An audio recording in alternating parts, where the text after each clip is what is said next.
Hello everyone, कैसे हैं आप लोग। आज हम लोग समझते हैं हाइब्रिड वॉरफेयर ये क्या होता है।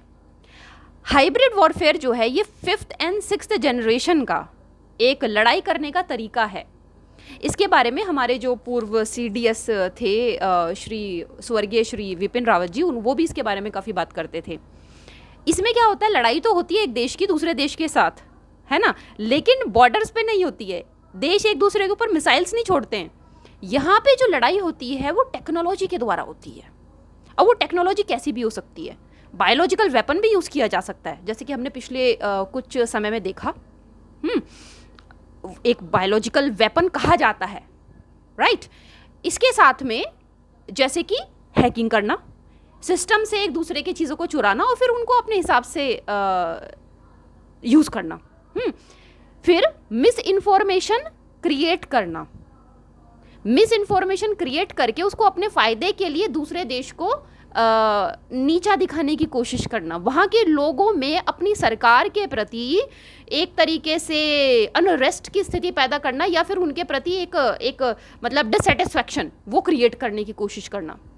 तो ये इसमें बहुत सारी हाइब्रिड वॉरफेयर, हाइब्रिड होता है ना, हाइब्रिड मतलब दो अलग अलग चीज़ों से मिलके बनता है तो लड़ाई, लेकिन ये क्या टेक्नोलॉजी के द्वारा, सॉफ्ट पावर के द्वारा लड़ाई करना। सॉफ्ट पावर पे मैंने एक वीडियो पहले भी बनाया हुआ है ना, तो ये उसका एक अपग्रेडेशन आप कह सकते हो। जो हाइब्रिड वॉरफेयर है वो तो एक सॉफ्ट पावर, एक अलग तरीके से वीडियो है, राइट। सॉफ्ट पावर क्या होती है उसके बारे में, लेकिन इसको यूज़ कितने भयानक तरीके से किया जा सकता है। जैसे कि क्या होता है, बहुत अलग अलग, हम एग्जाम्पल के तौर पे इसको मैं बता रही हूँ आप लोगों को। जैसे होता क्या है, बहुत सारी दुनिया के अंदर अलग अलग एजेंसीज़ हैं, जो काफ़ी सारी यूनिवर्सिटीज़ भी हैं, है ना, फॉरेन की यूनिवर्सिटीज़, वेस्ट की, जो अलग अलग समय पे बहुत सारी रेटिंग्स जारी करती है देशों की।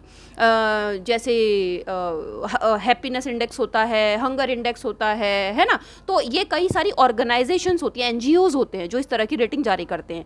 अभी कुछ समय पहले एक भारत के बड़े बड़े प्रसिद्ध पत्रकार सॉरी उन्होंने एक शेयर किया और उसको काफ़ी उन्होंने प्रमोट किया कि येल यूनिवर्सिटी ने एनवायरमेंट परफॉर्मेंस इंडेक्स जारी किया है, ठीक है। अब उसमें भारत के रैंक जो है वो क्या थी, 180, है ना। उसमें भारत जो है 180वें पायदान पे है, राइट। और मज़ेदार पता है क्या है, मज़ेदार इसमें यह है कि अफगानिस्तान की जो रैंकिंग है इस इंडेक्स के अंदर वो है 81।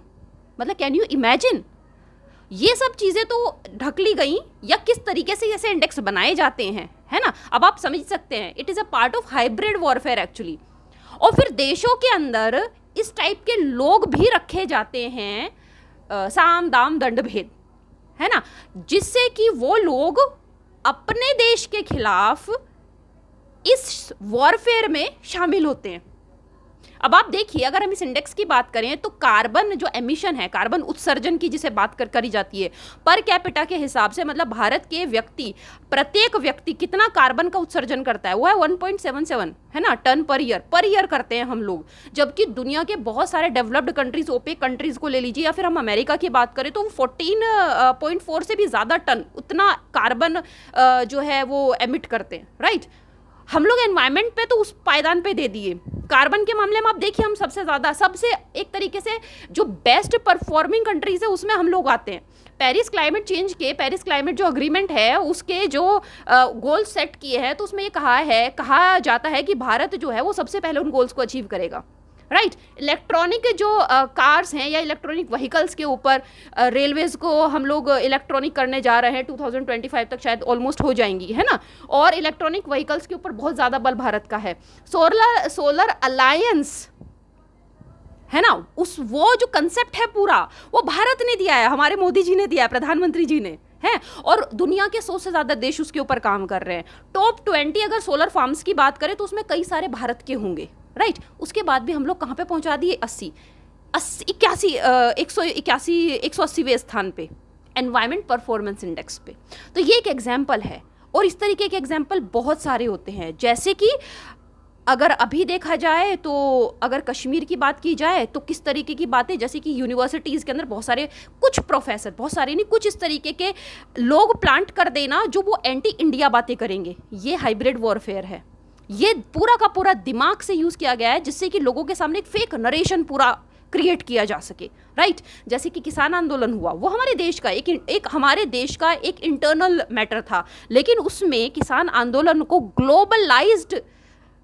ग्लोबल लेवल पे भारत की बदनामी करने के लिए क्या किया गया। एक मोहतरमा है जो लेफ्ट की, उनको मतलब लेफ्ट इंक्लाइंड उनको कहा जाता है, एनवायरमेंटलिस्ट हैं, वो कहते हैं उनकी वो एनवायरमेंटलिस्ट है। उन्होंने ट्वीट किया भारत की सरकार पे क्या है, प्रेशर बनाने के लिए। तो ये पूरा सिस्टम होता है जो वर्क करता है, राइट।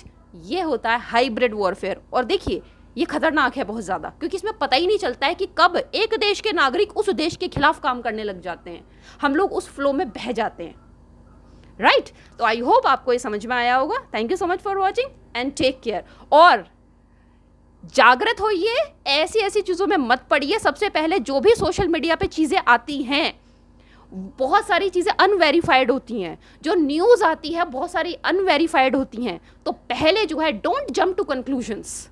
ये यूथ से मेरी एक अपील है, जो भी इस वीडियो को देखे, डोंट जंप टू कंक्लूजन्स। पहले देखिए, समझिए, उसके बाद शेयर कीजिए, यकीन कीजिए, फिर शेयर कीजिए। Thank you and take care.